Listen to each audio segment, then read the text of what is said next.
చెప్పిందే చేస్తున్నట. నాటి వ్యాఖ్యలు నిజం చేస్తున్న గులాబీ బాస్ ఓడగొడితే రెస్ట్ తీసుకుంటానంటూ అచ్చంపేట సభలో కమెంట్ అట. 10 నెలలుగా ఎర్రవల్లి ఫామ్ హౌస్లోనే బీఆర్ఎస్ అధినేత. అసెంబ్లీకి కేవలం ఒక్కరోజు మాత్రమే హాజరు. వరద ప్రభావిత ప్రాంతాల్లో పర్యటనకు దూరం. ఖమ్మం అతలాకుతలమైన ఆగమాగమైన మహబూబాబాద్లో వరదల బీభత్సం సృష్టించిన కనీసం కన్నెత్తి కూడా చూడలే. దాని గురించి ఒక్క స్టేట్మెంట్ కూడా ఇవ్వలే. రైతులు నేనే రైతు బాంధవుని, రైతు అది ఇదని మాట్లాడే ఇదే కేసీఆర్ ఒక్కనాడు అపోజిషన్ లీడర్గా రైతుల గురించి మాట్లాడలే. గిరిజనులకు పోడు పట్టాలు ఇచ్చాం, వారి మీద కేసులన్నీ ఎత్తేసాం అన్ని రివర్స్లో అనుకోండి. పోడు పట్టాలు ఇచ్చింది లేదు, కేసులు ఎత్తేసింది కాదు కదా, కేసు అందరిని ఆడవాళ్ళని తీసుకుపోయి లోపలేసిండు.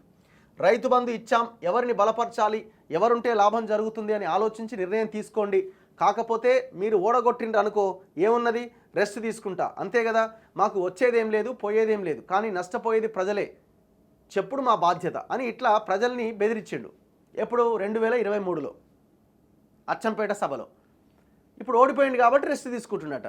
మరి ఓడిపోయినవని రెస్ట్ తీసుకో, ఎవడొద్దన్నాడు. కానీ నువ్వు గజ్వేల్ ఎమ్మెల్యేగా ఉండి గెలిచిన 39 మంది ఎమ్మెల్యేల్లో నువ్వు ఒక ఎమ్మెల్యేగా ఉండి ఆ 39 మంది ఎమ్మెల్యేలు నిన్ను నీ పార్టీ లీడర్గా ఎన్నుకున్నారు. ఈ రాష్ట్రానికి ప్రధాన ప్రతిపక్ష నాయకుడివి నువ్వు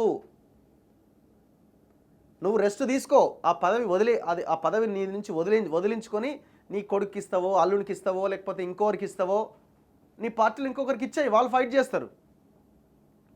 నేను ఎందుకు క్వశ్చన్ చేస్తున్నారు కేసీఆర్ ఏడి అని? నీ చేతిలో పదవి ఉంది కాబట్టి, ఒక పదవి నీకు ఇచ్చిర్రు కాబట్టి ప్రజలు క్వశ్చన్ చేస్తున్నారు.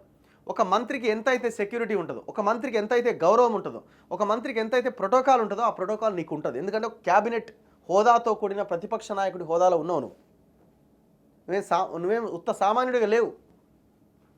నేను ఎవ్వరు దేకపోతుండే, నువ్వు అపోజిషన్ లీడర్గా ఉన్నావు కాబట్టి మీ గురించి మాట్లాడుతున్నారు.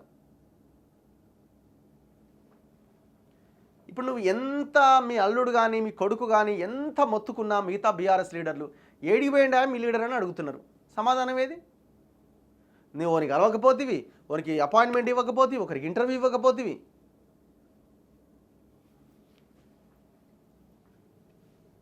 అంటే ఏంటంటే చూడు వాళ్ళు ఎట్లా చేస్తుందో చూడు, నేను ఉండుంటే ఎట్లున్నా అని నేను అనుకుంటున్నాను. ఈయన అహంకారం.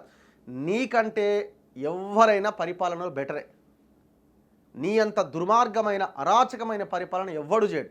మేము గ్రౌండ్లో ఇప్పుడు అసలు ఏం జరిగిందని తెలుసుకొని తిరుగుతున్న క్రమంలో మీరు కొల్లగొట్టిన, మీరు చేసిన విధ్వంసం ముఖ్యంగా హైదరాబాద్ ప్రాంతంలో అంతా ఇంత కాదు.